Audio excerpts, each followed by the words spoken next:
দর্শক চলুন একটু সাদা পাথরের দেশ থেকে ঘুরে আসি। সাদা পাথরকে কেন্দ্র করে অনেক নাটক মঞ্চায়ন হতে দেখছি আমরা।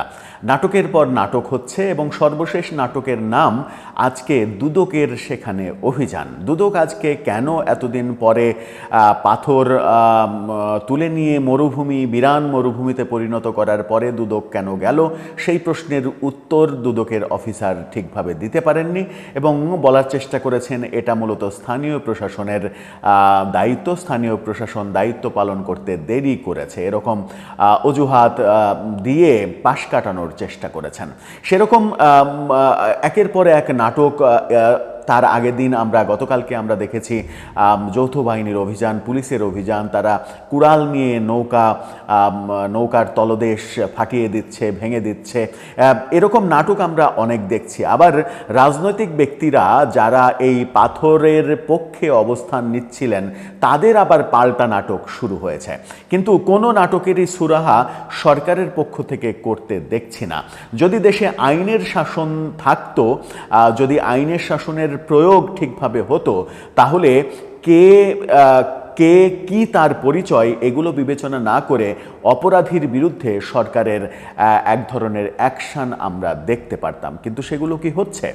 যেমন গণমাধ্যম খুবই সুন্দর কাব্যিক পসরা সাজাচ্ছে। ধলাই নদীর টলমলে জলে ডুবে থাকা সাদা পাথর, ঝিরিঝিরে হাওয়া, পাশে সবুজ পাহাড়, প্রকৃতির এমন মনোমুগ্ধকর ছবি এখনও খোদাই হয়ে আছে দেশ বিদেশের অনেক পর্যটকের মনে। সিলেটের ভোলাগঞ্জের সাদা পাথরের রয়েছে নামডাক, পর্যটন কেন্দ্র হিসেবেও আছে খ্যাতি। সেই খ্যাতি ও নামডাক মুছে যাওয়ার পথে। নদীর তলদেশে বড় বড় গর্ত, ঘোলা পানি আর পাথর শূন্য ধুধু বালুচরে এখনকার বাস্তবতা। এই ছোট্ট অংশটুকু, দৈনিক সমকালের লেখা এই ছোট্ট অংশটুকুই বলে দেয় যে আমরা কি অবস্থা করেছি সিলেটের পাথরের নগরীকে। সেই সেই অবস্থা নিয়ে যখন সারা দেশে সচেতনতা তৈরি হয়েছে, তখন আমরা অনেকের ইউটার্ন দেখছি। যে ধর্মীয় নেতারা পাথরের মব করে হলেও পাথর তোলা হবে এই বয়ান দিয়েছেন, সেই ধর্মীয় নেতারা আজকে উল্টা বয়ান দিচ্ছেন। কি বয়ান দিয়েছিলেন সেই সময় একটু জানার চেষ্টা করব, বোঝার চেষ্টা করব এই ভিডিওতে। পাল্টা বয়ান কি আসছে সেটাও উল্লেখ করে বোঝার চেষ্টা করব আমাদের চরিত্র আসলে কেমন। দর্শক থাকবেন পলিটিক্স টিভির নিয়মিত আয়োজনে।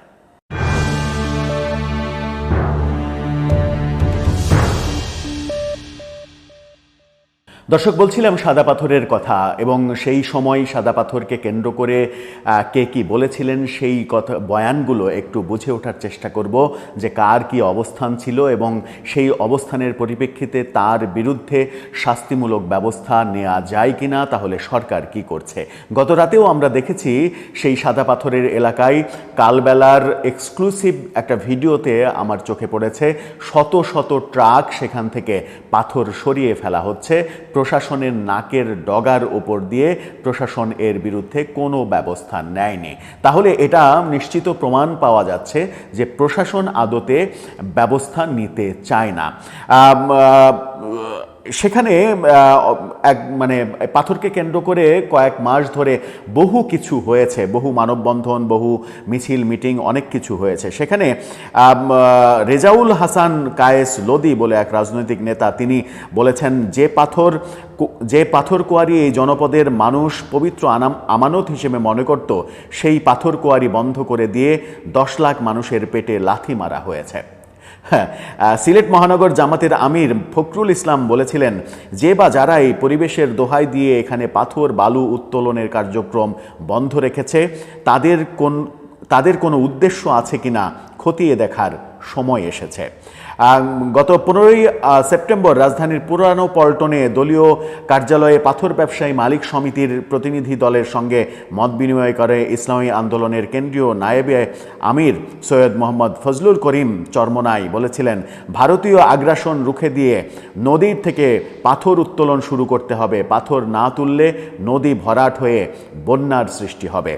2রা অক্টোবর সুনামগঞ্জের পুরনো বাস স্ট্যান্ডে ইসলামী আন্দোলনের মহাসমাবেশে তিনি বলেন, ওই ফজলুল করিমি তিনিই বলেন, পরিবেশের দোহাই দিয়ে সিলেট অঞ্চলের সব বালু পাথর কোয়ারি বন্ধ রাখা হয়েছে। এসব ভাঁওতাবাজি। ভারতের স্বার্থ রক্ষায় পাথর কোয়ারি বন্ধ রাখা হয়েছে। এরপর 10ই মে কানাইঘাটে ইসলামী আন্দোলনের আরেকটি জনসভায় ফজলুল করিম বলেন, অন্তর্বর্তী সরকারের উদ্দেশ্যে তিনি বলেন, প্রয়োজনে মব সৃষ্টি করে হলেও পাথর উত্তোলন করা হবে। অর্থাৎ তিনি মব তৈরি করবেন, মব তৈরি করে হলেও পাথর উত্তোলন করবেন। এই মানে পাথরকে কেন্দ্র করে পাথর যে কোনোভাবে তুলতেই হবে, এই কারণে বহুবার বহু বয়ান দিয়েছেন এই চরমোনাই ফজলুল করিম। 2রা জুলাই বিএনপি চেয়ারপারসনের উপদেষ্টা আরিফুল হক চৌধুরী নগরীর কোর্ট পয়েন্ট এলাকায় পাথর শ্রমিক ব্যবসায়ী সমিতির অবস্থান কর্মসূচিতে বলেছিলেন, কোনো নোটিশ ছাড়াই পাথর ভাঙার যন্ত্রের ব্যবসায়ীদের বিদ্যুৎ সংযোগ বিচ্ছিন্ন করেছে জেলা প্রশাসন। ডিসি এ অঞ্চলের ব্যবসাবান্ধব পরিবেশ নষ্ট করেছে, তাকে প্রত্যাহার করতে হবে। সাবেক মেয়রের কথা এটা। গত 16ই ফেব্রুয়ারি সিলেটে এক মত বিনিময় সভায় আমার বাংলাদেশ পার্টি এবি পার্টির সেই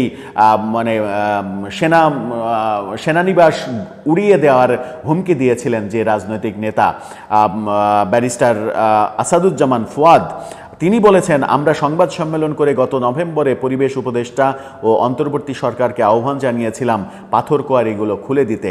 পরে সরকারের বিভিন্ন মহলেও দাবি তুলেছিলাম, ফলে পাথরের কোয়ারি খুলে দেওয়া হয়। অর্থাৎ তাদের দাবির প্রেক্ষিতে পাথরের কোয়ারি খুলে দেওয়া হয়। এসব আন্দোলনের মধ্যে স্থানীয় প্রশাসনের অনেক শীর্ষ কর্তারাও পাথর উত্তোলনের পক্ষে কথা বলেছেন। অর্থাৎ সরকারি কর্মকর্তারাও এর পক্ষে অবস্থান নিয়েছেন। 8 জুলাই বিভাগীয় কমিশনারের কার্যালয়ে পাথর সংশ্লিষ্ট ব্যবসায়ীদের উদ্দেশ্যে বিভাগীয় কমিশনার খান মোহাম্মদ রিজাউন নবী বলেছিলেন, সারা দেশে পাথর উত্তোলন করা গেলে সিলেটে যাবে না কেন? এর সঙ্গে মানুষের জীবন জীবিকা জড়িত রয়েছে। এসব আন্দোলনের মধ্যে স্থানীয় কিছু গণমাধ্যমও গত 20 লাখ শ্রমিক বেকার হয়ে যাচ্ছে এসব তথ্য তুলে পাথর উত্তোলনের পক্ষে বিভিন্ন সংবাদ পরিবেশন করেছিলেন। অর্থাৎ স্থানীয় কিছু গণমাধ্যমের স্থানীয় কিছু সাংবাদিক টাকার বিনিময়ে নিশ্চয়ই এই কাজগুলো করেছে। সমকাল একটা ফটোকার্ড ব্যবহার করেছে। ফটোকার্ডে ছবি সহ কে কি বলেছিলেন সেগুলো উল্লেখ করেছে। সেই ফটোকার্ডটা আপনারা দেখে নিন। সেখানে স্পষ্ট যে, যদিও এখানে মুফতি ফয়জুল করিমের একটা সংলাপ তুলে ধরা হয়েছে, আমি 3-4টা সংলাপ পড়ে শোনালাম। এই পাথর উত্তোলন নিয়ে সারা দেশে যখন মানুষ প্রতিবাদে ঘৃণায় থুথু করছে, ঠিক সেই সময় গতকালকে আরেকটা সমাবেশে ফয়জুল করিম ঠিক উল্টা কথাটা বলেছেন যে, আমি পাথর উত্তোলনের পক্ষে কথা বলেছি, আমি পাথর ছিনতাই, পাথর চুরি, লুটপাটের কথা বলি নাই। অর্থাৎ হুজুর পাথর উত্তোলনের কথা বলছেন, পাথর লুটপাটের কথা বলছেন না।